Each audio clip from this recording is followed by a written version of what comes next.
ஒப்பு கட்டுக்கிறோம். கர்த்தருடைய ஆவியானவர் ஆளுகை செய்யும். எல்லா பிள்ளைகளோடு எங்களோடு நீ பேசும். ஆண்டவருடைய கர்த்தரை முற்றுமாய் ஒப்பு கொடுக்கிறோம். மகிமைப்படும் இயேசு கிறிஸ்துவின் நாமத்தினாலே ஜெபிக்கிறோம் நல்ல பிதாவே, ஆமென்.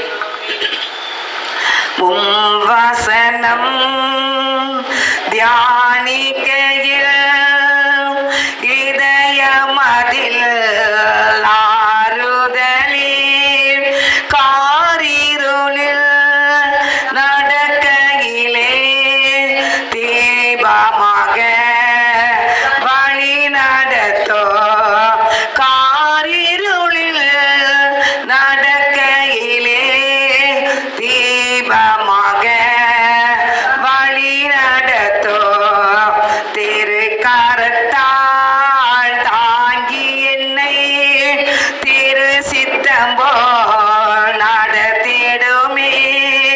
குயவன் கையில் களிமண்ணான் அனுதினமே வணைந்திடுமே. குயவன் கையில் களிமண்ணான் அனுதினமே வணைந்திடுமே.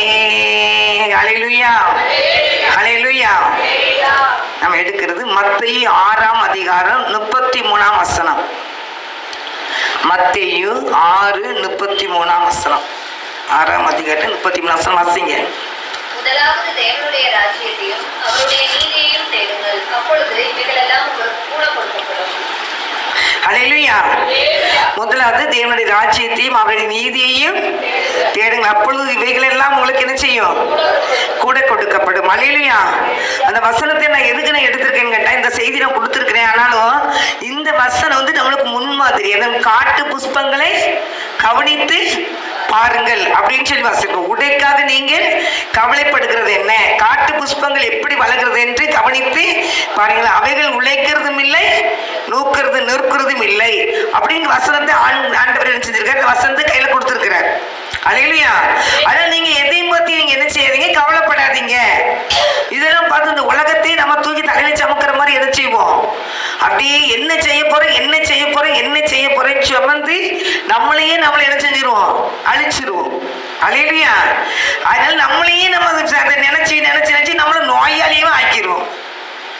அதே நினைச்சு என்ன செய்ய தூக்கத்தையும் கெடுத்துருவாங்க. ஹல்லேலூயா. அப்போ இதுன்னு அந்த சொல்றாரு, நீ முதல் ராஜ்யத்தின் நீதி தேடுவையெல்லாம் உனக்கு என்ன செய்யும்? கூட கொடுக்கப்படும். என்ன உனக்கு தேவையோ ஏன்ட்டு கேளு. நீ ஏன் போட்டு கலங்கி தவிக்கிற? ஏன் போட்டு பெண்ணிக்கிட்டு கிடக்க? அதினதின் காலத்துல அதினதின் நேரத்துல சகலத்தையும் நேர்த்தியை செய்கிற கர்த்தர் தகப்பன் நம்மளுடைய ஆண்டவர் எல்லாத்தையும் அவர் தருவார். அப்போ உங்ககிட்ட இருக்க சந்தோஷத்தை பிசாசு புட்டுங்கிறதுக்காக அவர் சில கவலையான விதைகளை என்ன செய்வான்? போடுவோம். அப்ப நம்ம அதுக்கு இடம் கொடுத்து புலம்பிக்கிட்டு இருக்கவே நீங்க மன தெளிவுள்ளவளா இருங்க. பிசாசு தந்திரக்காரனா இருக்கிறானா? நம்ம எப்படி இருக்கணுமா? தெளிந்த புத்தி உள்ளவர்களா இருங்க. அப்ப அவன் தந்திரமா செயல்படுவான். அதான் சொல்ல அவன் ஐயோ இதெல்லாம் உன்னையால முடியவே முடியாது, எல்லாம் முடியும். ஹல்லேலூயா. இத அப்படி அது நீலாம் வர முடியுமா? உனக்கு என்ன ஒரு ஞானம் கிடையாது சொன்னா அதுல ஏசப்பாதான் எனக்கு ஞானம் சொல்லணும். ஏசப்பாதான் நமக்கு ஞானம். அவர்கிட்ட பிள்ளை நம்ம என்ன செய்யணும்? ஏசப்பா எனக்கு ஞானமா இருக்காரு, வேலையை பத்தி போய்கிட்டே இரு அப்படிங்கணும். நம்ம எதிர்த்து பேசணும். ஹல்லேலூயா. அப்ப நீ இப்படிலாம் முன்னேறிக்கிட முடியாதுன்னா என் தகப்பன் எனக்கு இப்படிலாம் நீ ஆசீர்வதிப்பாருன்னு அவங்ககிட்ட எதிர்த்து நின்று நம்ம என்ன செய்யணும்? உனக்கு எங்க வீடு கட்ட போற அப்படின்னா ஏசப்பா எனக்கு 10 வீடு தருவாருன்னு சொல்லி முடிச்சிடணும். என்ன செய்யணும்? அவனுக்கு எதிர்த்து தான் நிக்கணும். என்ன செய்யணும்? எப்படி இருக்கணும்? எதிர்த்துதான் நிக்கணும். நீலாம் ஒரு மனுஷியா, நீலாம் உனக்கு ஒண்ணுமே கிடையாது அப்படின்னா ஆண்டவர் என்னைதான் பிள்ளையா வச்சிருக்காருன்னு சொல்லணும். நம்ம என்ன அப்படியே ஆப்போசிட்டா பேசணும் அவன்கிட்ட.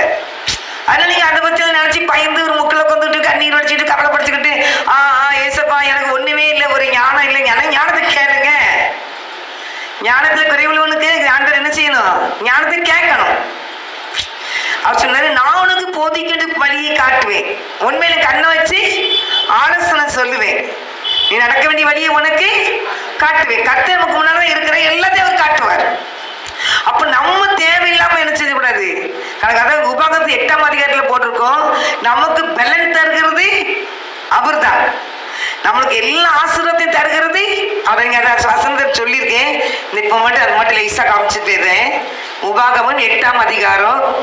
நான் செய்தி எடுத்து வச்சிருக்கேன். ஆனால் இந்த செய்தி வர்றதுனால இது உங்களுக்கு நான் சொல்கிறேன். அது எனக்கு ரொம்ப பிடிச்ச ஒரு அதிகாரம் உபாகமத்தில். எங்கட நம்ம விலை வந்து நம்ம எதிர்த்து முடியாது, ஒன்றும் பண்ணவே முடியாது. இங்கிருந்து நம்ம பார்த்துக்கலாம். இதுல என்ன போட்டுக்குன்னா 10ல் நீ வாசித்தீங்கன்னா, ஆகையால் நீ புசித்து திருப்தி அடைந்திருக்கையில் உன் தேவனாகிய கர்த்தர் உனக்கு கொடுத்த அந்த நல்ல தேசத்துக்காக நீ என்ன செய்ய. அப்போ புசித்து திருப்தியா இருக்கும்போது யார் அதை தர நமக்கு? அப்போ வேதம் என்ன சொல்றது? அவரே ஸ்தோத்திரம் பண்ணு. அவருக்கு நான் இப்படிலாம் இருக்கிறது உங்களுடைய கிருபப்பா அப்படின்னு சொல்லி ஆண்டவருக்கு என்ன செய்யணும்? ஸ்தோத்திரம் சொல்லணும். ஒவ்வொரு நாளும் நம்மளுடைய என்ன நினைவுலாம் ஏசப்பா உண்மை துதிக்கிறப்பா, ஸ்தோத்திரப்பா, நான் இவ்வளவுக்குள்ள இப்படி இருக்கிறேன்னா உங்களுடைய கிருபப்பா அப்படின்னு ஆண்டவர் ஸ்தோத்திரம் என்ன செய்யணும்? சொல்லணும். ஒவ்வொரு நாளும் ஏன்னா ஓயாம போய் ஆண்டவர்கிட்ட சொல்லிக்கிட்டு இருக்கியா? சொல்லுங்க, நம்ம சொல்லணும். நம்மளை அழைச்ச தகப்பன் அவர்கிட்ட பேசாம நம்ம போய் யார்கிட்ட போய் பேச? நம்ம அப்பாட்ட என்ன செய்யணும்? பேசி பழகுங்க. அவர் எங்கேயோ அவர் வானத்தையும் மூலியம் படைச்சவர். அது எங்கேயோ இருக்கு. அப்படிலாம் ஓயாம ஒரு தொந்தரவு பண்ணக்கூடாதுவாங்க. தொந்தரவு அவரை தொந்தரவு பண்ணணும். நம்ம பிள்ளை தானே அடிச்சிடணும் எப்பவும் ஆண்டவர். அப்ப வசனம் போட்டிருக்கு 11ஆம் வசனத்துல 8ஆம் அதிகாரம் 11, உன் தேவனாகிய கர்த்தரை மறவாதபடிக்கு நான் இன்று உனக்கு விதிக்கிற அவருடைய கற்பனைகளை எல்லாம் நியாயங்களையும் கட்டளைகளையும் கை கொள்ளாமல் போகாதபடிக்கு எச்சரிக்கையா இரு. 12ஆம் வசனம், நீ புசித்து திருப்தியாகி நல்ல வீடுகளை கட்டி அவைகளில் குடியிருக்கும் போது உன் ஆடு மாடுகள் திரட்சியாகி உனக்கு வெள்ளியும் பொன்னும் பெருகி உனக்கு உண்டான எல்லாற்றும் வர்த்திக்கும் போது உன் இருதயம் மேட்டிமையாகாமல் உன்னை அடிமைத்தன வீடாகிய எகிப்திலிருந்து புறப்பட பண்ணினவரும் அப்படின்னு சொல்லி வசனம் நிறைய வந்திருக்கு. உன்னுடைய பின்னாட்களில் உனக்கு நன்மை செய்யும் பொருட்டு உன்னை சிறுமைப்படுத்தி உன்னை சோதித்து கொள்ளிவாய் சர்ப்பங்களும் தேள்களும் தண்ணீர் இல்லாத வறட்சியும் உள்ள பயங்கரமான பெரிய வனாந்தர வழியாய் உன்னை அழைத்து வந்தவரும் உனக்காக பாறையான கண்மலையில் இருந்து தண்ணீர் புறப்பட பண்ணினவரும் உன் பிதாக்களுக்கு அறியாத மன்னாவினால் வனாந்தரத்திலே உன்னை போஷித்து வந்தவருமான உன் தேவனாகிய கர்த்தரை நீ என்ன செய்யக்கூடாது? மறக்காத. இது என் சாமர்த்தியம் என்று சொல்லாத. என் கையின் பலன் இந்த ஐஸ்வர்யத்தை எனக்கு சம்பாதித்தது என்று உன் இருதயத்திலே சொல்லிக் கொள்ளாமல் இருக்க எச்சரிக்கையா இரு. அல்லேலூயா. இதே சாமர்த்தியம் நான் வந்ததுனாலதான் இந்த வீட்டுல இவ்வளவு ஒரு உயர்வு, நான் வந்ததுனாலதான் இவ்வளவு ஆசீர்வாதம் அப்படி நீ சொல்லாத. இது என் சாமர்த்தியம் நீ சொல்லாத. என்னுடைய பலன் என்று நீ சொல்லாத. இது தேவன் கொடுத்த கிருபை. இன்னைக்கு நீங்க ஒண்ணு இல்லாம இருக்கலாம், இது இருக்கும் இல்லையோ தெரியாது. ஆனால் ஒரு நாள் உங்களுக்கு ஆண்டவர் நீங்க பயத்தோடு நடுக்கத்தோடு தேடும் போது கண்டிப்பா நினைச்சுவாரு, உங்களை உயர்த்துவார். அல்லேலூயா. உயர்த்துவார். அவருடைய பிள்ளைகளை நாளுக்கு நாள் என்ன செஞ்சுட்டு இருப்பாரு? உயர்த்துகிற தேவன் தான். நம்மளை கீழே போடுகிற தேவன் அல்ல. ஆனா அவருக்கு முன்னாடி நம்ம எப்படி இருக்கணும்? உண்மை உள்ள. ஆபிரகாம் பார்த்து ஆண்டவர் சொன்னாரு, ஆதியாகமம் 17ஆம் அதிகாரம் 1ஆம் வசனம் சொன்னாரு, ஆபிரகாமே, நான் சர்வ வல்லமையுள்ள தேவன், எனக்கு முன்பாக நடந்து கொண்டு உத்தமனா இரு. நான் சர்வ வல்லமையுள்ள தேவன், எனக்கு முன்னால் நடந்து என்ன செய்ய உத்தமனா இருந்தாரு. அவருக்கு முன்னால் நடந்து நம்ம எப்படி இருக்கணும்? உத்தமனா இருக்கும்போது, உத்தமையா இருக்கும்போது கர்த்தர் நமக்கு தருவேன்னு சொன்ன எல்லா ஆசீர்வாதத்தையும் நமக்கு எனக்கு வச்சவரு தருவாரு. அது வயசுலாம் அவர் பார்க்க மாட்டார். வயசானாலும் இது எப்படி முடியும்? தேவனால் கூட காரியம் ஒன்றுமே இல்லை, எல்லாம் அவர் தருவார். இல்லையா? எப்படினாலும் தருவார். அது நிறைய பேர் சொல்லுவாங்க. சிலவங்க சொல்லுவாங்க, ஐயோ கீழே 50 லட்சம் கிடைச்சி 15 லட்சம் கிடைச்சி அப்படின்னு சொல்லி உடனே போலீஸ் ஸ்டேஷன்ல லட்சம் கொடுக்கறத நம்ம பார்த்துருக்குறோம். தேவனாய் கர்த்தர் அப்படி பிள்ளைகளை உயர்த்துறதுக்கு இப்படி கீழெல்லாம் இருந்து எடுத்துறன்னு அவசியம் இல்லை. கர்த்தர் சில காரியங்கள் ஒரு சகோதரி ஒரு நாள் சொன்னாங்க, அவங்க ரொம்ப கஷ்டத்தையும் சூழ்நிலை இருக்காங்க. அவங்க என்ன செஞ்சுட்டு இருக்காங்க, அவங்க வீட்டுக்காரர் வந்து பேங்க்ல கொஞ்சம் கொஞ்சமா முன்னால பணம் போட்டுக்கிட்டு இருக்காங்க, கொஞ்சம் கொஞ்சமா பணம் கட்டிக்கிட்டு இருக்காங்க. திடீர்னு அந்த பணம் என்ன செஞ்சு அதுக்குள்ள நம்பர்லாம் இல்லை. நம்ம 7-8 நம்பர்ல 3 நம்பர் அழிஞ்சு போச்சு. ஆனாலும் ஒரு 3-4 நம்பர் தான் இதுல இருந்துச்சு. அவங்களுக்கு திடீர்னு ஞாபகம் வச்சு பெரட்ட போகும்போது பேங்க்ல இவங்க பணம் கட்டின பணம் பேங்க்ல இருக்கு. ஆனா அதுக்குள்ள முழு பணம் நம்பர் இருந்துச்சு, இல்லை பேங்க் நம்பர் இல்லை. அப்போ அந்த பணம் கட்டினவங்களை தேடி பிடிச்சி போய் அவங்க கிட்ட போய் என்ன செஞ்சாங்க, பேசுனாங்க. அவங்க பழைய ரெக்கார்டெல்லாம் எடுத்து பார்க்கும்போது இவங்க முழு எண்ணிக்கை நம்பர் வந்துச்சு. அது ஒரு பெரிய தொகை கரெக்டாக கொடுத்தாரு. அல்லேலூயா. திடீர்னு ஒரு புதையலை கொடுத்த மாதிரி கொடுத்தாரு. அதனால தேவனுடைய பிள்ளைகளாகி நீங்களே நானும் நம்மளுக்கு மறைவாய் வைத்திருக்கிற பொக்கிஷங்கள் நிறைய இருக்கு. அதான் சொன்னாரு, வெண்கல கதையில உடைத்து இரும்பு தாக்கலை முறித்து அந்த காலத்துல இருக்க பொக்கிஷங்களையும் ஒளிப்படுதல் புதையலையும் நான் உனக்கு கொடுப்பேன் அப்படின்னு சொன்ன. அது நம்ம கொடுக்கிற தேவன் நம் தேவன். அவரை பயத்தோடு நடுக்கத்தோடு தேடும் போது நம்மளுக்கு எப்படி தருவார் நமக்கே தெரியாது. அதனால தெய்வ பிள்ளைகளை நீங்க என்ன ஆண்டவரை ஏற்றுக்கொண்டாலும் இப்படிதான் கஷ்டப்படுறேன், நான் ஏற்றுக்கொள்றதுக்கு முன்னாடி இப்படிதான் அப்படிதான் இருக்கிறேன், நீங்க கவலைப்படவே கூடாது. என்னைக்கு தேவனுக்குள்ள உங்களை ஒப்பு கொடுக்குறீங்களோ அன்னைக்கு கர்த்தர் நினைச்சுவார் நம்மளே உயர்த்துக்கிற தேவனா இருக்கிறார். சரியா? நிறைய பேர் வேலை செஞ்சுக்கிட்டு இருந்திருக்காங்க ஒரு பெரிய ராஜாட்ட. அதை கதை சொல்றேன். நிறைய ராஜாட்ட வேலை செஞ்சிருக்காங்க. அப்போ இந்த ராஜா சொன்னாரா, உனக்கு வேணுங்கிறதுல என்கிட்ட கேளுங்க தாரேன்னு சொன்னாராம். சரியா? வேணுங்கிறதுல நீங்க கேளுங்க, நான் உங்களுக்கு தாரேன்னு இருக்கிறார். அப்ப மேல சிறங்க ஒருத்தரை வந்து அது எனக்கு வேணும் இது வேணும்னு சொல்லி என்ன செஞ்சாங்க, கேட்டுக்கிட்டு வாங்கிட்டு போயிட்டாங்க. சோஃபா செட்டை என்னென்ன இருந்துச்சு அவ்வளவு கேட்டு வாங்கிட்டாங்க. ஒருத்தர் மட்டும் நின்றுகிட்டே இருந்தாராம். அப்ப நீ ஒண்ணுமே கேட்கலையே, எனக்கு உங்க பொருள் எனக்கு ஒண்ணுமே வேண்டாம், நீங்க ராஜா என் வீட்டுக்கு வாங்க, எனக்கு நீங்க வந்தா போதும்னு அப்படின்னா. அப்போ அவங்க வேலை செய்யறவங்களாம் அவங்களுக்கு முழிக்காங்க, எங்கடா வீடு சத்தியங்கள் குச்சி வீடு, அந்த வீட்டுக்கு போகவே முடியாது, காடு மேடு கரெக்டா இருக்குது. ஆனா அந்த இடத்துக்கு ராஜா வரணும் போகணும்னு கேட்கிறாரு. அப்போ நீங்க கேட்கலாம் தருவேன்னு ராஜா சொல்லிட்டாரு. அப்போ என்ன பண்ணாரு, வாங்க வேலைக்காரனை கூப்பிட்டு இவர் வீட்டுக்கு போகணும், அது எல்லாத்தையும் ரெடி பண்ணுங்க அப்படின்னு சொன்ன உடனே அந்த காட்டுக்குள்ள பெரிய ரோடு போட ஆரம்பிச்சாங்க, பூந்தோட்டங்கள் ஆரம்பிச்சாங்க. எல்லாம் நீட்டா அந்த ராஜா போறதுக்கு போகும்போது எவ்வளவு அழகா ரோடு இருக்குன்னு அவ்வளோதையும் போட்டாங்க. போட்டு அவர் ஓலை வீட்டெல்லாம் பிரிச்சு தூரம் போட்டுட்டு பெரிய அரண்மனை மாதிரி ஒரு வீடை கட்டினாங்க. ஏன்னா ஓலை குச்சி வீட்டுக்குள்ள ராஜா போக முடியாது, ஆண்டு செய்து அதுக்குனாலும் பெருசு பெரிய காரியம். அப்போ அந்த அரண்மனை மாதிரி வச்சு என்னென்ன ஜாமம் பண்ண அவ்வளோ அமைப்பு பண்ணி அந்த இடத்துல எல்லாம் ராஜா நான் எல்லாம் கரெக்ட் பண்ணிட்டேன் ராஜா, நீங்க அவங்க வீட்டுக்கு வரலாம் அப்படின்னு.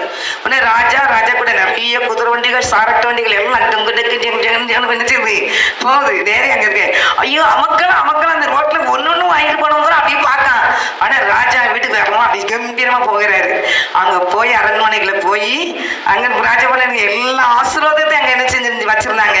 அப்போ பாருங்க, நமக்கு வந்து அது வேணும் இதுன்னு கேட்குற. ஏசப்பா ஏன் கூட வாங்க எங்க வீட்டுல நீங்க இருக்கப்பா, நீங்க வந்தாலே ஏசப்பா வீட்டுக்கு வந்த வீட்டுக்கு சந்தோஷம் தான், ஏசப்பா வந்த வீட்டுக்கு சமாதானம் தான்.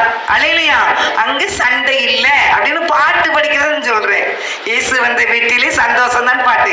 அப்போ ஏசப்பா வருகிற வீட்டுல என்ன இருக்கும், சந்தோஷம் சமாதானம் எல்லாம் இருக்கும். நம்ம எல்லாம் கேள்விப்பட்டிருக்கிறோம்.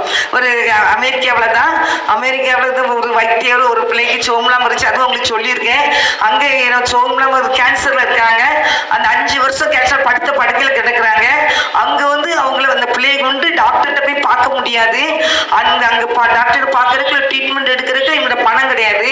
ஆனா இவங்க அந்த அம்மா முன்னாலே என்ன செய்யறாங்க, பிள்ளை முன்னாலே முழங்கால் படி ஜெபம் பண்ணிக்கிட்டே இருக்காங்க. ஆண்டவரே என் பிள்ளைக்கு நீங்க எப்படியா சுகத்தை கொடுங்க. அந்த டாக்டர்கிட்ட போறதுக்கு எந்த வசதி இல்லப்பா அப்படின்னு சொல்றாங்க. அப்படியே கேட்டுட்டே இருக்கும்போது திடீர்னு ஒருத்தர் என்ன செஞ்சாரு, அந்த காட்டுல பிரயாணம் போய்கிட்டு இருக்காரு. அமெரிக்கால தான் போய்கிட்டு இருக்கும்போது அது ஏதோ ஒரு ஊர் சொன்னாங்க. அது அமெரிக்காவில ஏதோ ஒரு ஊர். அப்போ நம்ம இந்திய தேசத்துல நம்ம இருக்கிற மாதிரி அமெரிக்காவில் அது ஒரு இடத்துல அவங்க இருந்திருக்காங்க. அப்போ அந்த இடத்துல நம்ம போகும்போது சரியான மழை, ஏர்போர்ட்டுக்கு அவங்க போக முடியல. ஏர்போர்ட் போய் அங்கே இறங்குறதுக்கு போக முடியல. பயங்கரமான புயல் காத்து அடிச்ச மாதிரி அடிக்குது. அவங்களால முன்னேறி போக முடியல. அதுல அவங்க வந்துகிட்டு இருக்கிற சின்ன வீடு இருந்திருக்கு. அந்த வீட்டுக்குள்ள இவர் என்ன செஞ்சாரு, கொஞ்ச நேரம் அந்த வீட்டுக்குள்ள போய் இருந்துட்டு காத்து அடிக்கிறப்ப தான் பயங்கரமா இருக்குன்ட்டு உடனே அந்த கார் அந்த வீட்டு முன்னாள் நிப்பாட்டி அந்த வீட்டுக்குள்ள என்ன செஞ்சுட்டாங்க, அவங்க போயிட்டாங்க. டிரைவரும் அந்த கூட போனவங்களும் போயிட்டாங்க. அங்க போய் உட்கார்ந்த அது வந்து ஒரு பழைய துண்டு தான் கையில கொடுத்தாங்க. இப்ப நினைச்சு போற இடத்துல என்ன கொடுத்தாலும் நம்ம அனுப்பிச்சுதான் ஆகணும். நம்ம வீட்டுல இருந்த மாதிரி எதுவும் நம்ம நீட்டா துண்டு வச்சிருப்போம். அங்க போறதுக்கு அழுக்கு துண்டா இருக்கும். நம்ம நீட்டா கட்டில நீட்டா வச்சிருப்போம். சோஃபா நீட்டா இருக்கும். அங்க போனா ஒரு கைத்து கட்டில் இருக்கும். எதுனாலும் உட்காந்து தான் கரெக்ட் பண்ணணும். அப்ப அந்த இடத்துல போய் அவர் உட்கார்ந்தாரு. துண்டை வாங்கி நேரத்தோட தொடச்சிட்டு உட்காந்துக்கிட்டே இருந்தாரு. அதனால கொஞ்சம் இருங்க, நான் அந்த வாரம் எதுவும் போறேன்னு போயிட்டாங்க. போய் ஒரு மணி நேரம் கழிச்சு திருப்பி வந்தாங்களாம். என்னம்மா நீ அந்த ரூம்குள்ள போய் என்னம்மா செஞ்சாங்க? என் மகளுக்கு கேன்சர் இருக்கு, அதுக்கு 5 வருஷமா ஜோம் பண்ணி இருக்கேன் ஏசப்ப, நான் ப்ரேயர் பண்ண போனேன், அவங்க எப்படினாலும் ஏசப்ப சுகத்தை தருவாங்கன்னு சொல்லி நான் ஜோம் பண்ணிக்கிட்டே இருக்கிறேன். இப்படி இந்த இடத்துல ஒரு டாக்டர் இருக்கிறாங்க, அந்த டாக்டர்கிட்ட போறதுக்கு எனக்கு வசதி இல்லை, அந்த டாக்டர்கிட்ட போறதுக்கு எனக்கு வசதி இல்லை, டாக்டர் போக முடியாது, அந்த டாக்டர்கிட்ட டோக்கன் வாங்கிட்டு வந்தாலும் எத்தனையோ நாளைக்கு பிறகு அந்த டாக்டரை போய் பார்க்க முடியுமா அப்படின்னு சொல்லி அந்த அம்மா அந்த லேடி சொல்லியிருக்காங்க, அந்த பிள்ளையோட தாயி. அப்போ இப்படியே உட்காந்துக்கிட்டே இருக்காரா. அப்படி அம்மா அப்படின்னு சொல்லி போய் பார்த்துருக்காங்க. பார்த்த உடனே சரிம்மா நான் உனக்கு அதுக்கு அனுமதி தரேன், இந்த இடத்துக்கு நீ கொண்டு வா, நான் உனக்கு ட்ரீட்மெண்ட் கொடுக்குறேன் அப்படின்னாங்க. இப்போ நீங்கள் யாருன்னு கேட்டவுடனே நீ சொல்றீங்களா அந்த டாக்டர் நான் தான் அப்படின்னாங்க. அலையலையா. அப்போ ஆண்டு 5 வருஷம் அவங்க ஜெபிச்சுக்கிட்டு இருக்கிற இடத்துல அந்த ஜெபத்தை கேட்டு அந்த டாக்டரே கட்ட கொண்டு போய் இணைச்சிறாரு, நிப்பாட்டுறாரு. அப்போ நீங்க என் வீட்டுக்கு வரணும்னு ராஜா போடும்போது ராஜாவே அந்த வீட்டுக்கு இணைச்சிறாரு. அப்போ நீங்க ஜெபம் பண்ணும்போது நீங்க என்ன கேட்டாலும் அதை ஆண்டு விசுவாசத்தோடு கேட்கும்போது கர்த்தர் காரியத்தை செய்யறாரு. ஃப்ரீயாவே இந்த ட்ரீட்மெண்ட் கொடுத்து அந்த பிள்ளை என்ன செஞ்சாரு, காப்பாத்தினாரு. அது எது காப்பாத்துச்சு? டாக்டரை காப்பாத்தினாரு, தேவன் காப்பாத்தினாரு. அல்லையா. அவர் கூப்பிடுற பிள்ளைகள் ஒருபோது வெக்கப்பட்டு போகவே மாட்டாங்க. ஆனா விசுவாசத்தோடு கூப்பிட்டுக்கிட்டே இருக்கணும். கூப்பிட்டுக்கிட்டே இருக்கும்போது ஒரு நாளுக்கு பதில் உண்டு, ஒரு நாள் விடுதலை உண்டு. அவன் இருந்த நிலைமை இருக்க மட்டும் கர்த்தர் நம்மளுக்கு உயர்த்துவார். அல்லையா. விசுவாசம் நமக்கு ஒவ்வொரு பிள்ளைகளுக்கும் இருக்கணும். ஆனா தேவ சமூகத்தை செபிக்கிறத நினைச்சணும். அதனால இயேசுவே முதலாவது ராஜ்யத்தை அவர் நீதியும் அவரை தான் தேடணும். ஃபர்ஸ்ட் யாரை தேடணும்? ஏசப்பாக்கு தான் முக்கியத்துவம் கொடுக்கணுமே தவிர இந்த உலகத்துக்கு முக்கியத்துவம் கொடுக்கவே கூடாது. நம்ம கூட சொல்லியிருக்கேன், ஒரு அக்கா நல்ல கிறிஸ்தவங்க, நல்ல ஆவிக்குரிய சபைக்கு போறவங்க தான். நான் ரட்சிக்கப்பட்டு வந்து ஊழியத்தை ஸ்டார்ட் பண்ணும் போது அவங்க என்ன செஞ்சாங்க, ஒரு இந்துக்காரங்க வீட்டுக்கு போய் என்ன செஞ்சாங்க, சாமி கும்பிடுறாங்க. அவங்க மாமனார் சாமி கும்பிடுறதுக்கு பிறப்பிட்டாங்க. நான் அப்ப தடுத்தேன், எக்கா போகாதீங்க, ஏசப்பா பிள்ளைங்க நீங்க இப்படி போகாதீங்கன்னு சொன்னேன். அவங்க சொன்ன ஒரு வார்த்தை என்ன தெரியுமா, நாளைக்கு என்னுடைய பிள்ளைக்கு கல்யாணம் முடிக்கிறது என் குழந்தை தான் கல்யாணம் முடிச்சு கொடுக்க போறான், அதனால நான் அந்த இடத்துல போய் என்ன செய்யணும், நிக்கணும், நான் போய் தான் கஸ்தூரிக்காக்கு வேற வேலையே இல்லை அப்படின்னு சொன்னாங்க. இதுன்னு சொல்லி இருக்கிறேன். அப்போ கஸ்தூரிக்காக்கு வேற வேலை இல்லை, கஸ்தூரிக்கா பேச்சை கேட்டோம்னா நம்ம போக முடியாது, நம்ம பிள்ளைங்களுக்கு கல்யாணம் முடியாது அப்படின்னு சொல்லி அவங்க சொன்னாங்க. ஆனா எந்த மனுஷனையும் நம்பக்கூடாதுன்னு பைபிள்ல போட்டிருக்கு. மனுஷனை நம்புவது கண்ணியை வருவிக்கும், கர்த்தரை நம்புகிறவன் உயர்ந்த இடத்துல வைக்கப்படுவான். அதான் வசனம் நமக்கு நீதிமொழிகள் இருக்கு. அதனால தேவ பிள்ளைகளை அந்த அக்கா மீறி அவங்க போனாங்க. கடைசியில் மகளுக்கு கல்யாணம் வந்துச்சு. எண்ணி எக்காரத்து கொண்டு அண்ணி நீங்க என்னை நம்பிடாதீங்க, 5 பைசா என்ன செலவழிக்க முடியாது சொல்லி நான் வந்துட்டான். அலையிலையா. அப்பதான் என்னை பத்தி அவங்க நினைச்சாங்களா, கஸ்தூரிக்கா சொன்னது கரெக்டா போச்சுது. அதனால ஆண்டவர் எந்த மனுஷங்களையும் ஒப்படைக்க மாட்டாரு, கர்த்தரை நோக்கி பார்க்க வைப்பார். அவரும் உண்மையா தேடுற பிள்ளைகளை என் பிள்ளை என்னை நோக்கி பார்க்கணும் அப்படின்னு எந்த மனுஷனையும் செய்ய அனுமதிக்கவே மாட்டார். அதனால பாருங்க, அவங்க எவ்வளவோ ஒரு அமைக்கறி சொல்லி போனாலும் எனக்கு என் குழந்தை தான் இதை பாப்பானாங்க. அதனால எந்த மனுஷனையும் நம்பவே கூடாது. மனுஷனை நம்புவது கண்ணி வருவிக்கும். மலையிலையா. கர்த்தரை நம்புகிறத நலம். தேவ பிள்ளைகளை நீங்க முதல்ல ராஜ்யத்தை நீதி தேடுங்க, அவரை எல்லாம் என்ன செஞ்சிடும், கூட கொடுக்கப்படும். அந்த வசனத்தை நீங்க பாத்தீங்கன்னா அந்த மத்தேயு 6ஆம் அதிகாரத்துல நீங்க பாத்தீங்கன்னா அந்த எல்லாம் அந்த காக்கைகளை கவனிச்சு பாருங்க, காட்டு புஷ்பங்களை கவனிச்சு பாருங்க அப்படின்னு சொல்லி நமக்கு ஒவ்வொரு வசனமும் நீங்க உடைக்காக கவலைப்படாதீங்க. நீங்க சாலமோன் ராஜா அற்ப விசுவாசிகளே, இன்றைக்கு இருந்து நாளைக்கு அடுப்பிலே போடப்படும் காட்டு புல்லுக்கு தேவன் இவ்விதமாய் உடுத்துவித்தால் உங்களுக்கு உடுத்துவிப்பது அதிகம் நிச்சயம் அல்லவா? ஆகையால் எண்ணத்தை உண்போம், எண்ணத்தை குடிப்போம், எண்ணத்தை உடுப்போம் என்று நீங்க என்ன செய்யாதீங்க, கவலைப்படாதீங்க. ஆண்டவரையே நோக்கி பாருங்க. ஆண்டவரை நோக்கி பார்த்த பிள்ளைகளை ஒருபோதும் ஆண்டவர் என்ன செய்ய மாட்டாரு, விடவே மாட்டார். நீதிமான் அப்பத்துக்கு அலைந்து தெரிந்ததே இல்லை. நான் யோசிப்பை பார்க்கும்போது சொன்னேன், இந்த யோசிப்பு தேவ தரிசனத்தை பெற்ற மகன் தான், தேவ தரிசனத்தை பெற்ற மகன் தான். தேவன் உனக்கு இப்படிலாம் வைப்பேன்னு சொல்லி ஆண்டவர் தரிசனத்தெல்லாம் கொடுத்திருந்தாரு. ஆனாலும் அவர் உடுத்திருக்க ட்ரெஸ் பலவர்ணமான ட்ரெஸ். கர்த்தரோடு நெருங்கி போக போக போக அவங்க உலகத்தின் பார்வைக்கு இவங்க முடிஞ்சாங்கன்னு சொல்லி பார்ப்பாங்க. ஆனா கர்த்தருடைய பார்வைக்கு இல்லை, என் பிள்ளை என்ன எழும்ப போதும் பாரு. அலையிலையா. யாருமே விசுவாசிங்க. கர்த்தருடைய பார்வைக்கு என்ன சொல்றாரு, உலகம் முடிஞ்சிச்சிங்க, ஆனா கர்த்தர் சொல்றாரு இல்லை, இனிமேதான் என் பிள்ளை உயர போதும் பாரு. அலையிலையா. இப்ப என் பிள்ளை இனிமேதான் உயர்த்த போறேன். அற்பமா யார் என்றாங்களோ அவங்க முன்னாடி கர்த்தர் உயர்த்துவார். அப்ப சேலஞ்ச் பண்ணுவார். அலையிலையா. யார் யார் அற்பம் முடியாது, இதெல்லாம் ஒண்ணுக்கு அலாய்க்கிறேன்னா இல்லை, இதை கொண்டு நான் பெரிய காரியங்களை செய்வேன்னு சொல்லுவார். அல்லேலூயா. உலகத்து மக்கள் பார்ப்பாங்க, அவங்க பூன்னு இருக்கலாம், அதெல்லாம் சீரோ தான். உலகத்தின் மக்கள் யாரு? சீரோ தான். ஏசப்பா இருந்தாதான் ஃபர்ஸ்ட். ஒரு குடும்பத்துக்குள்ள ஏசப்பா இருந்தாருன்னா நம்பர் 1, அந்த குடும்பம் தான் நம்பர் 1ல வரும். ஏசப்பா இல்லைன்னா ஒண்ணுமே கிடையாது. ஏசப்பா இல்ல ஒரு வீட்டுல இல்லைன்னா ஒண்ணுமே கிடையாது. அதான் அழிஞ்சு போற குப்பை. இன்னைக்கு அவங்க ஆண்டவரை பத்தி தெரியாம இருக்கிறதுனால நான் சொல்லி என்ன செய்யல, நெஞ்சம் மாத்திக்கலாம். நான் தேவன் இருக்கிற பிள்ளைகள் நெஞ்சம் மாற்ற மாட்டாங்க, தன்னை தாழ்த்துவாங்க. அல்லேலூயா. நான் கர்த்தருடைய பிள்ளைகளை நம்ம அவருடைய ராஜ்யத்தின் நீதி என்ன செய்யணும், தேடணும். அப்ப அந்த ராஜ்யத்தின் நீதி தேடுறதுக்கு அந்த அதிகாரத்தை நீங்க வாசிங்க. அந்த 6ஆம் அதிகாரத்துல நீங்க என்ன செய்யுங்க, 25ல இருந்து நீங்க வாசித்தீங்கன்னா அந்த 34ஆம் வசனம் வரைக்கும். ஆகையால் நாளைக்காக கவலைப்படாதீர்கள், நாளைய தினம் தன்னுடைய வகைகளுக்காக கவலைப்படும். அந்தந்த நாளுக்கு அதினதி பாடுகள் போதும். அல்லேலூயா. நாளைக்கு நம்ம எதையும் நிச்சயக்கூடாது.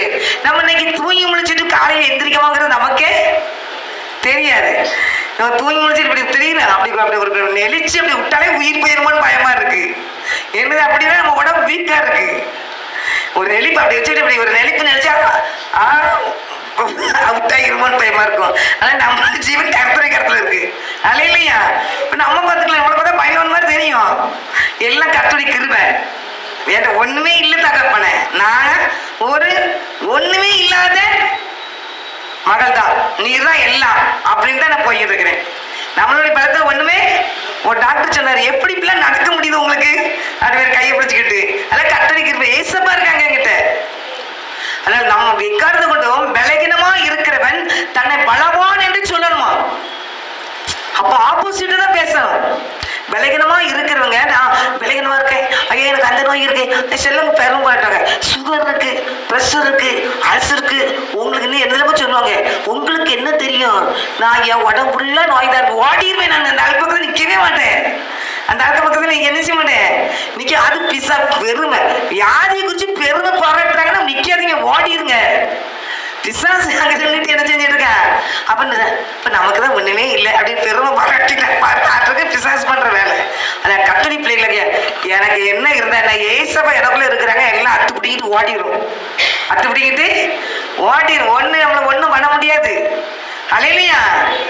நீங்க அவன் சொல்லுவோம், பைபிள் சொல்றது 70 வருஷம் பலத்தின் மிகுதி 80 வருஷம். நான் ஏசப்பா 100 வயசு வரைக்கும் இருக்குன்னு சொல்லுங்க, இருக்க வைப்பாரு. அந்த 100 வயசுல எனக்கு எந்த நோயெல்லாம் பத்திரம் பாதுகாத்துக்காங்கன்னு வைப்பாரு. அவரு பிள்ளைங்க இருக்குப்பா, தேசத்துக்காக ஜெபிக்கணும் போறாரு, இந்த உலகத்துக்காக ஜெபிக்கணும் பா, எங்க பிள்ளைகளுக்காக ஜெபிக்கணும் போறாங்க, இப்ப இருக்கணும் வைப்பாரு. அதை கர்த்தருடைய பிள்ளைகளை விசுவாசத்தோட அவர்கிட்ட நீங்க விசுவாசமா இருங்க. அவர் ராஜ்யத்தை தேடுங்க, அவர் நீதியை தேடுங்க, அவரை தேடுங்க. கர்த்தர் எல்லாத்தையும் கூட கொடுப்பார். அல்லேலூயா. அல்லேலூயா. அதுல அந்த வசனங்களே நமக்கு அப்படிங்க, வசனத்தை மட்டும் என்ன செஞ்சிடணும், முந்தின வசனங்கள் எல்லாம் நம்ம வாசிக்கணும். நம்ம பைபிளை நம்ம எடுக்கிறோம், அந்த ஒரு வசனத்தை வாசித்துட்டு நம்ம அமைதியே போகக்கூடாது.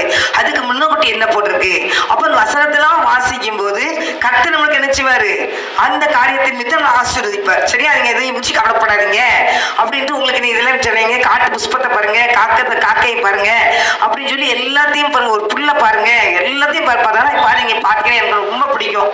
எதை பார்த்தாலும் அழகுதான். எதை பார்த்தாலும் ஒரு சின்ன குட்டி செடி முளைச்சிருக்கு, அது ஒரு அழகுதான். பூவே இல்லாட்டாலும் அது ஒரு அழகுதான்.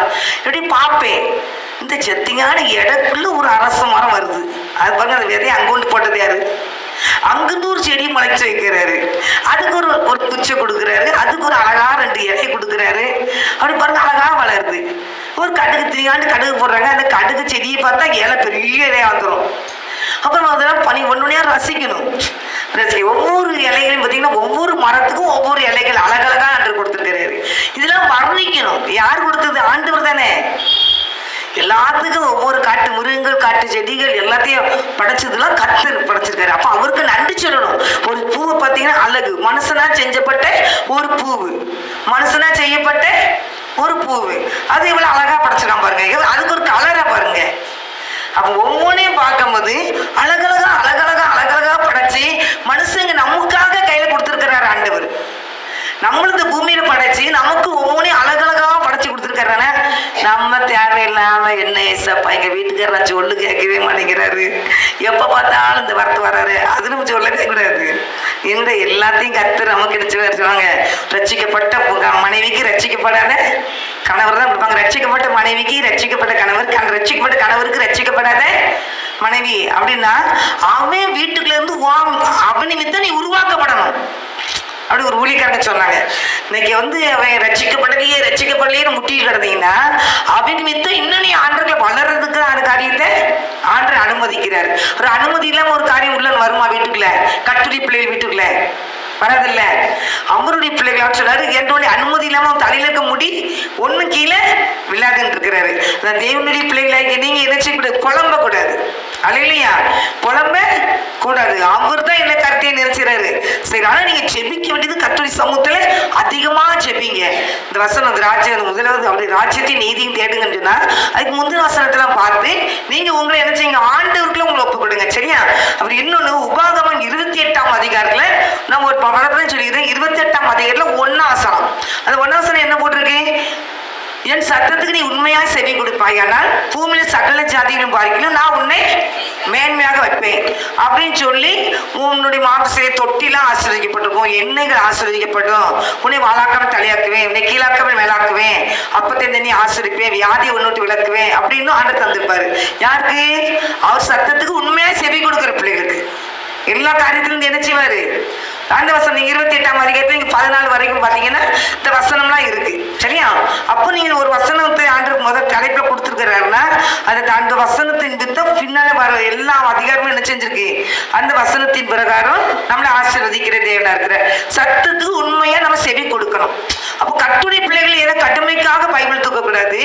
தேவனுடைய பிள்ளைகள் ஆலயத்துக்கு போறோமோ, வீட்டுக்கு வரோமோ, ஜெபத்துக்கு வரோமோ, பைபிள் வாசிக்கிறோமோ, அந்த வசனம் நம்மளோட என்ன செய்யும்?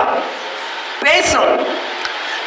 வசனத்தை கொண்டு ஆண்டு நம்மளோட பேசியிருக்கிறாரா? சொல்லுங்க அப்போ, சொல்லுங்க. வசனத்தை கொண்டு என் ஆண்டு பேசினாரு அப்படிங்கிறவங்க அல்லையா சொல்லுங்க அப்போ. அல்லையா? வசனத்தை கொண்டு நம்மளோட பேசுவார், பைபிள் மூலியமா பேசுவாரு, பாடல் மூலியமா பேசுவார். சரியா? பிரசங்க மூலியமா ஆண்டு பேசுவார், ஒரு சிறு பிள்ளை மூலியமா பேசுவார். அல்லையா? எப்படியோ பேசுவார். நமக்கு தெரிஞ்சவாரு நம்மளோட சூழ்நிலைக்கு தகுந்தாக்குல பேசுவார். நம்ம எந்த சூழ்நிலை ஒரு இடத்துக்கு மெசேஜ் கொடுக்க போனேன், நான் அதுவும் சொல்லியிருக்கேன் உங்கள்கிட்ட. மெசேஜ் கொடுக்க போகும்போது நான் 8ஆம் நம்பர் சந்து திரும்பி ஒரு சந்து திரும்புறேன். அப்போ எங்க கூட ஊழியத்தில் இருந்தக்கா அங்கே இருந்தாங்க ஒரு வீட்டில் வாடகைக்கு. அவங்க வாசல் நின்னாங்க. அப்போ நான் தான் எனக்கு மெசேஜ் கொடுக்க போறேன். கொஞ்சம் பயம், மெசேஜ் கொடுக்குறதுக்கு பயம். அப்போ ஸ்டார்டிங்ல அப்போ அப்படி போகும்போது கொஞ்சம் பயந்து போயே நான் நினைச்சு போறேன். அப்போ அந்த இடத்துல டக்கா நின்று கஷ்டம் எங்க போறீங்க? நாங்க நான் ஒரு இடத்துக்கு அவசரமா போறேங்க, வண்டியில போனவா வண்டியை நிப்பாட்டிட்டேன். இப்போ என் மக வசனம் சொல்லுவா, கேட்டுட்டு போறீங்களான்னு கேட்டாங்க. சொல்லுங்க உங்க மக வசனத்தை சொல்லு, நான் கேட்கறேன். குட்டியான பிள்ளை இல்ல, அந்த பிள்ளைங்க வசனம் கேட்க ஆசைப்படுதுங்களா? சின்ன பிள்ளை, அவ எல்கேஜி அப்படிதான் படிச்சா. அப்பா அவ என்ன சொல்ற வசனம் தெரியுமா? பயப்படாதே, நான் உன்னோடனே இருக்கிறேன். நான் பயந்து போய்கிட்டு இருக்கேன். அந்த பிள்ளைங்க என் மக வசனம் சொல்லுவா, நீங்க கேட்டுட்டு போங்க. நாங்க அவ சொல்லுங்க உங்க பிள்ளை வசனம் சொல்லுங்க. இவன் நீ சொல்லுமா அப்படின்னு. அந்த சொன்னா பயப்படாதே, நான் உன்னோடனே இருக்கிறேன். எனக்கு தூக்கி மாறி போட்டுட்டு ஆண்டவர் அவனை அழகா பேசுறாரு பாருங்க. அப்ப அந்த குட்டி பிள்ளைகள் மூலியமா நினைச்சுவாரு பேசுவாரு. அப்போ நம்மள கர்த்தருடைய பிள்ளைகள்கிட்ட நம்ம அவர் பேசுகிற தேவன் நம்ம பேசுவோம். எனக்கு ரொம்ப சந்தோஷம். எனக்கு அதை இன்னைக்கு மறக்க முடியல. அவ காலேஜ்லாம் முடிச்சுட்டா, ஆனா எனக்கு இன்னைக்கு அவன் சொன்னது எனக்கு இன்னைக்கும் பேசுறாருவாங்க, பேச வைக்கிறாருவாங்க. அப்போ தேவனுடைய பிள்ளைகளாகி நீங்களும் நானும் ஆண்டவருடைய சத்தத்துக்கு நான் உண்மையா செவி கொடுக்கணும். செவி கொடுத்து அதன்படி நம்ம நடக்கும்போது நிறைய வார்த்தைகள் இருக்கு. அதன்படி நடக்கும்போது நம்மளை என்னச்சு வரா? அவர் சத்தத்துக்கு நான் உண்மையா செவி கொடுக்கும் போது நம்ம கற்பானை மேல் கட்டப்பட்ட ஒரு வீடா இருக்கிறோம். அவர் சத்தத்துக்கு செவி கொடுக்கலன்னா மணல் மேல கட்டப்பட்ட ஒரு வீடா இருக்குதான். இது புயல் அடிக்குமா காத்தடிக்குமா? எது புயல் அடிக்கும்? வசந்த வாசி லூக்கா 6ஆம் அதிகாரம் 46 வசனத்தை வாசிங்க. லூக்கா 6:46.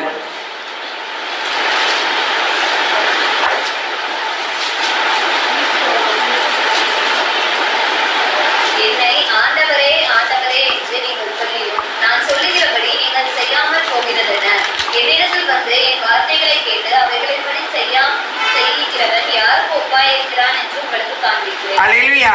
என்னிற்கு வந்து என் வார்த்தைகளை 46 போட்டு என்னை ஆண்டவரே ஆண்டவரே என்று நீங்கள் சொல்லியும் நான் சொல்லுகிறபடி நீங்கள் செய்யாமல் போகிறது என்ன? என்னிடத்தில் வந்து என் வார்த்தைகளை கேட்டு அவைகளின்படி செய்கிறவன் யாருக்கு ஒப்பாய் இருக்கிறான் என்று உங்களுக்கு காண்பிப்பேன். ஆழமாய் தோண்டி கற்பாறையின் மேல் அஸ்திபாரம் போட்டு வீடு கட்டுகிற மனுஷனுக்கு ஒப்பாய் இருக்கிறான். பெருமெல்லாம் வந்து நீரோட்டம் அந்த வீட்டின் மேல் மோதியும் அதை அசைக்க கூடாமல் போயிற்று. ஏனென்றால் அது கண்மலையின் மேல் அஸ்திபாரம் போல பட்டிருந்தது. என் வார்த்தைகளை கேட்டும் அவைகளின்படி செய்யாதவனோ அஸ்திபாரம் இல்லாமல் மண்ணின் மேல் வீடு கட்டின மனுஷனுக்கு என்ன செய்யுது? வீடு கட்டின மனுஷன் மண்மேல் வீடு கட்டினவனுக்கு ஒப்பாய் இருக்கிறான். நீரோட்டம் அதன் மேல் மோதின உடனே அது விழுந்தது. விழுந்து முழுவதும் கட்டுரை வார்த்தை கேட்டு அதன்படி நடக்கிறவங்களை யாரும் என்ன பண்ண முடியாது? ஒண்ணும் பண்ண முடியாது. ஆனா கேட்டு அதன்படி செய்யாதவங்க என்ன செய்யறாங்க? போயிடுறாங்க. அது வந்து வெள்ளம் வந்து என்ன அடிச்சுட்டு போயிடுது. தேவனுடைய வசனம் ஒரு ஓமைக்கு சொல்லப்பட்டிருக்கு. அல்லேலூயா. தேவ பிள்ளைகளாகிய நம்ம ஆண்டோடி பிள்ளைகள் எத்தனை வருஷம் கிறிஸ்டியனா இருக்கிறது முக்கியமே கிடையாது. ஆண்டோடைய சத்தத்துக்கு நான் உண்மையா செவி கொடுக்கிறோமா? பைபிள் எதுக்கு கையில கொடுக்கப்பட்டிருக்கு? வசனம் என்ன சொல்லியிருக்கு? வசனத்தின்படி நம்ம நடக்கணும் அப்படிங்கறத வசனத்துல நம்ம பைபிள கையில கொடுத்துருக்காங்க. ஏதோ கிறிஸ்தவங்க பெருமைக்காக அப்படி பைபிளை தூக்கிக்கிட்டு ஏதோ கடமைக்காக நானும் போறேன் நானும் வாரேன் நீனும் வாரியான்னு சொல்லி போறதுக்கு பைபிளுக்கு கையில கொடுக்கவே இல்லை. வசனம் பைபிள கொடுத்துக்கலாம். பைபிளுக்கு கீழ்ப்படியணும், வசனத்துக்கு கீழ்ப்படியணும். நான் அதிகமா சொல்லுவேன், தீர்க்க தரிசன புஸ்தகங்களை வாசிக்கிறவர்களும் கேட்கிறவர்களும் அதன்படி செய்கிறவர்களும் பாக்கியவான்கள். அந்த வசனம் ஒண்ணு வெளிப்படுத்த 1:3 நான் ஓயாம சொல்லிட்டு எங்க செவுர்லயும் வசனம் போட்டிருக்கேன். வசனங்களை வாசிக்கிறவனும் வசனங்களை கேட்கிறவர்களும் வசனங்களை கை கொள்ளுகிறவர்களும் பாக்கியவான்கள். வாசிக்கணும், கேட்கணும், கை கொள்ளணும். அல்லேலூயா. இப்படி கை கொள்றவங்க யாரு? பாக்கியவான்கள். அதனால கர்த்தருடைய பிள்ளைகளாகி நீங்களும் நானும் அவருடைய வசனத்தை கேட்டு அதன்படி நம்ம என்ன செய்யணும்? இருக்கணும். சங்கீதம் 78ல 1-2 வசனம் வாசிங்க. சங்கீதம் 78 1-2. என் உபதேசத்தை கேளுங்கள், என் வாயின் வசனங்களுக்கு உங்கள் செவிகளை சாயுங்கள். என் வாயின் ஊமைகளால் திறப்பேன், பூர்வ காலத்து மறைபொருள்களை வெளிப்படுத்துவேன். அல்லேலூயா. என் ஜனங்களே என் உபதேசத்தை என்ன செய்யணும்? நிறைய வசனம் வந்து பைபிள்ல போட்டிருக்கு. என் உபதேசத்தை கேளுங்க, எனக்கு செவி கொடுங்க அப்படின்னு சொல்லி சங்கீதம் ஏசாயா 51ல கூட போட்டுக்கும் பாருங்க. ஏசாயா 51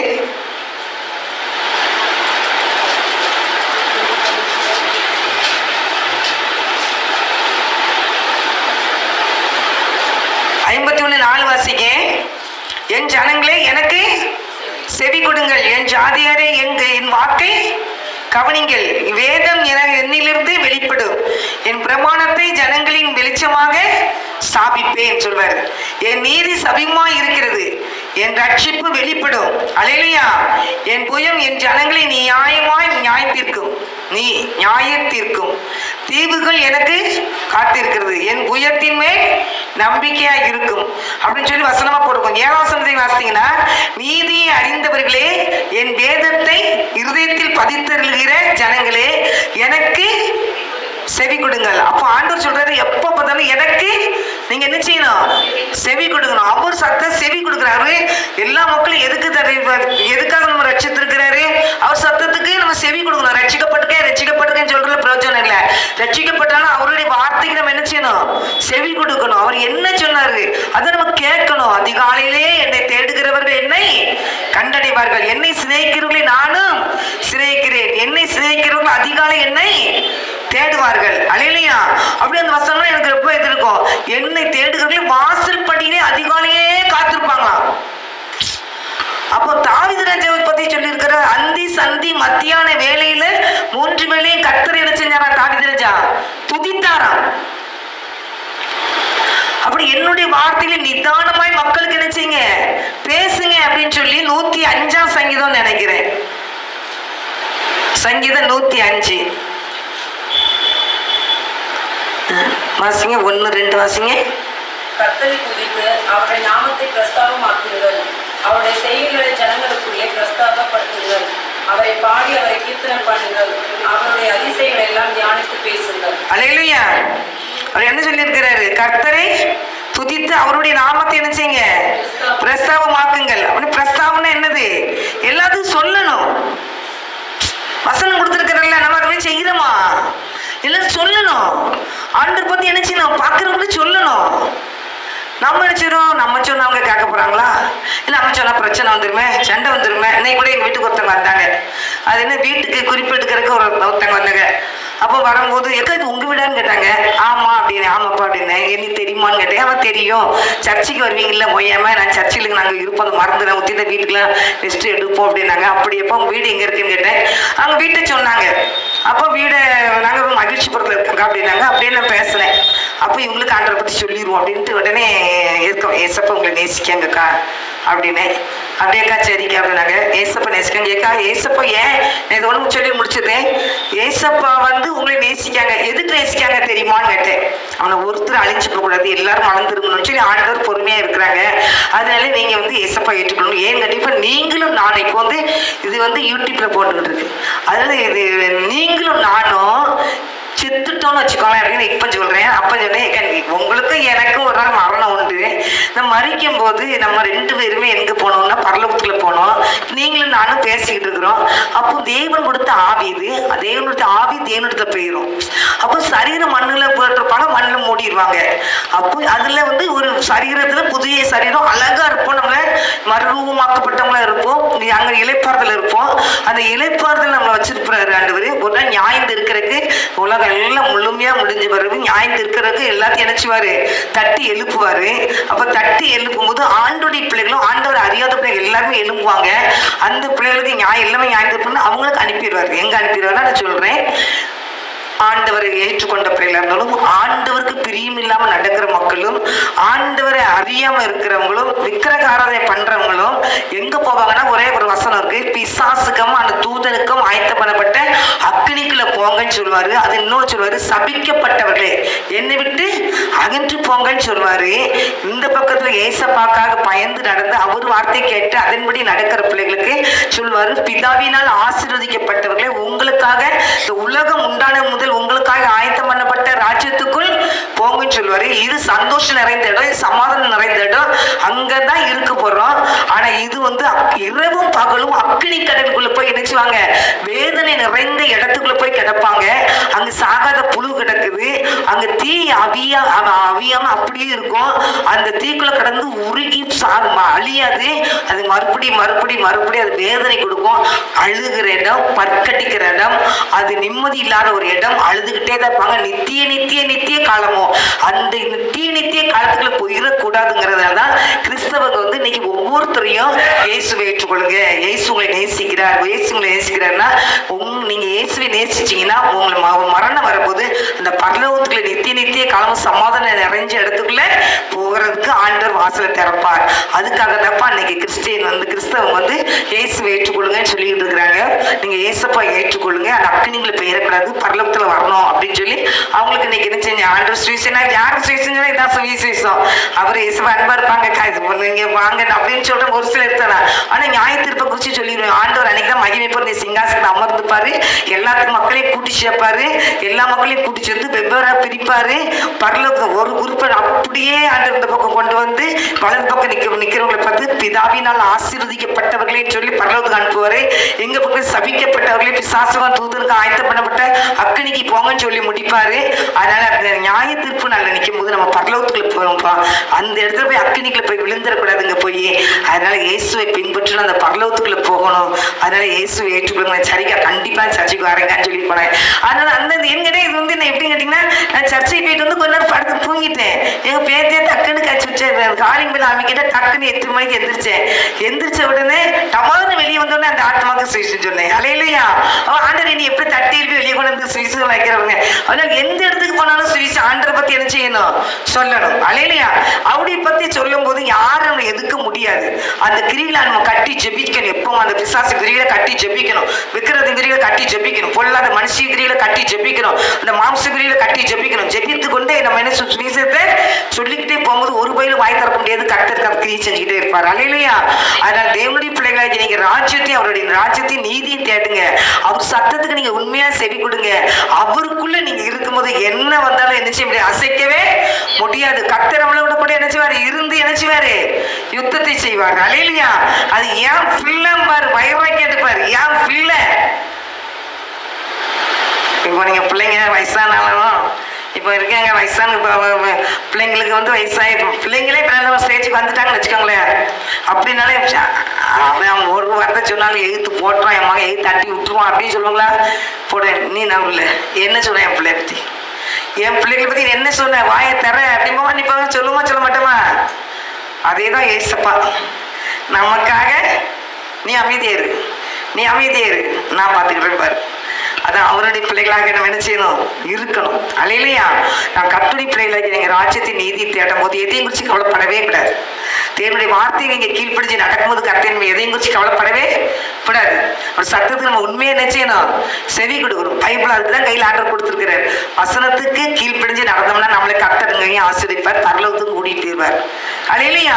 எல்லாத்துக்குமே கணக்கு இருக்கு. நீங்க நடக்கிறது, நீங்க எல்லாத்தையும் பார்த்துக்கிட்டு இருக்காரு. மனுப்புத்திற்கு பூமியை கொடுத்துட்டாரு, பரலோகத்துக்கு கர்த்தர் நம்மளை பார்த்துக்கிட்டே இருக்கிறாரு. நம்ம மேல அவர் கண்ணோக்கமா இருக்கிறாரா, நம்ம மேல அவர் உலாவிக்கிட்டே இருக்கிறாரு.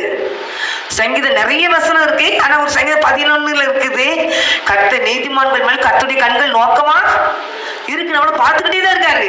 அவர் எங்கேயும் மறைஞ்சு ஒளிஞ்சுலாம் இல்லை, நம்மளும் மறைஞ்சு ஒளிஞ்சு போயிருந்தாலும் அங்கேயும் இருப்பாரு அவரு. அதான் ஒரு டைம் ஆயிடுச்சு. அதான் வசனம் இருக்கும், 139 சங்கீதத்தை போட்டிருக்கோம். மறைவி பாதாளத்திலே படுக்கப்பட்டால் நீர் என்ன செய்வது, அங்கேயும் இருப்பீரு. முன்புறத்திலேயும் இப்படி கரை இருக்கும், பின்புறத்திலேயும் கரை இருக்கும்.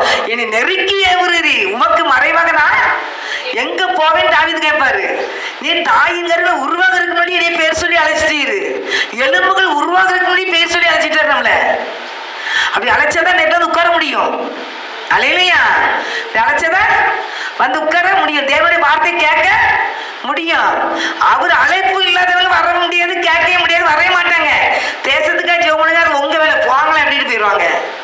ரட்சிப்பை பெற்ற பிள்ளைகள் தேவனுடைய சமூகத்துல அமைதியா இருந்து தேவ சத்தத்தை கேட்டு வசனம் என்ன சொல்லுது, நம்ம என்ன செய்யணும், பைபிள் படிக்கணுமா, ஜெபிக்கணுமா கேட்கணும். அல்லேலூயா. என்னை சிநேகிக்கிறவர்கள் அதிகாலை என்னை தேடுவார்கள், நானும் அவளை சிநேகிப்பேன். ஆனால் தேவனுடைய பிள்ளைகளை நீங்க அவருடைய வசனத்துக்கு நினைச்சீங்க, முதலாவது அவருடைய ராஜ்யத்தை தேடுங்க, நீதியை தேடுங்க, வார்த்தைக்கு செவி கொடுங்க, தேவனுடைய சத்தத்துக்கு செவி கொடுங்க. அது மாத்திரம் இல்லை, அவருடைய பாதத்தில் நினைச்சீங்க, அதிகாலையில கர்த்தரை தேடுங்க.